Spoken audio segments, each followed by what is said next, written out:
ఈరోజు దేశానికి ఆదర్శాన్నిచ్చే జీరాంజీ కార్యక్రమం ఇక్కడ ప్రారంభించుకోవడం ఒక చరిత్ర, ఒక హిస్టరీ. ఇంత మునుపు నరేగా రాయలసీమ నుంచే ప్రారంభించారు.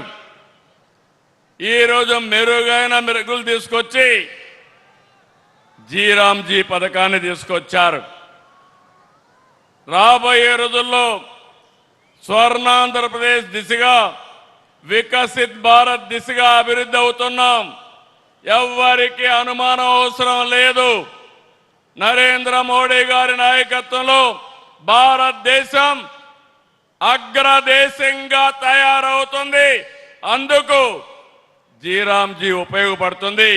మనమందరం ప్రధానమంత్రిని అభినందిస్తూ గట్టిగా చప్పట్లు కొట్టి హర్షాన్ని, ఆమోదాన్ని తెలియజేయాల్సిన అవసరం ఉంది. 14-19లో అనేక కార్యక్రమాలు చేశాం. ఇప్పుడు కూడా 7,700 కోట్లు కేంద్రం ఇచ్చారు. మన వాటా 4,000 కోట్లు ఉంటుంది. 11,000 కోట్ల రూపాయలు ఖర్చు పెడుతున్నాం.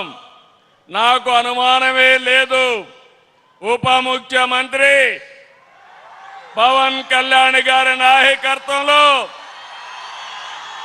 గ్రామాల రూపురేఖలు మారతాయి. మార్చే బాధ్యత మాదే.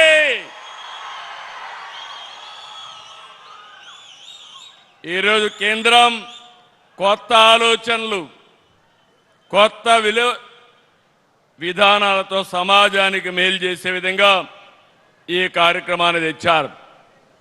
ఒకప్పుడు 100 రోజులు, ఇప్పుడు 125 రోజులు.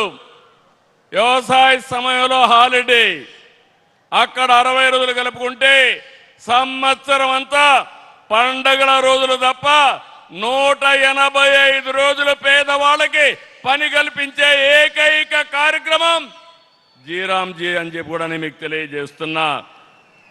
ఈరోజు ఇంకొక విషయం మీరు గుర్తుపెట్టుకోవాలి. ఇప్పుడే మంత్రి గారు చెప్పారు, ఏ పని కావాలంటే ఆ పని చేసుకోవచ్చు.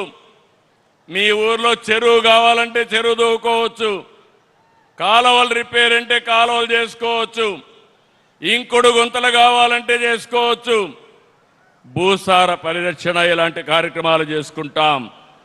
గ్రామాల్లో రోడ్లు, డ్రైనేజీలు, మౌలిక వస్తువులు మనం కల్పించుకుంటాం. దీనివల్ల జీవన ప్రమాణాలు పెరుగుతాయి. ఎస్సీ ఎస్టీ భూమి లేని కూలీలకు సామాజిక భద్రత లభిస్తుంది. ఎక్కడ కూడా మీరు చూశారు, 1924లో పని చేయకపోయినా దొంగ లెక్కలు రాసుకున్నారు. భవిష్యత్తులో అది కుదరదు. డిజిటల్ మాస్టర్ రోల్స్ ఉంటాయి, ఆధారిత చెల్లింపులుంటాయి, రియల్ టైం మానిటరింగ్ ఉంటుంది, జియో ట్యాగింగ్ ఉంటుంది. జిఎస్ ద్వారా చేసిన పనుల యొక్క నాణ్యత ఎప్పటికప్పుడు చూసుకుంటారు.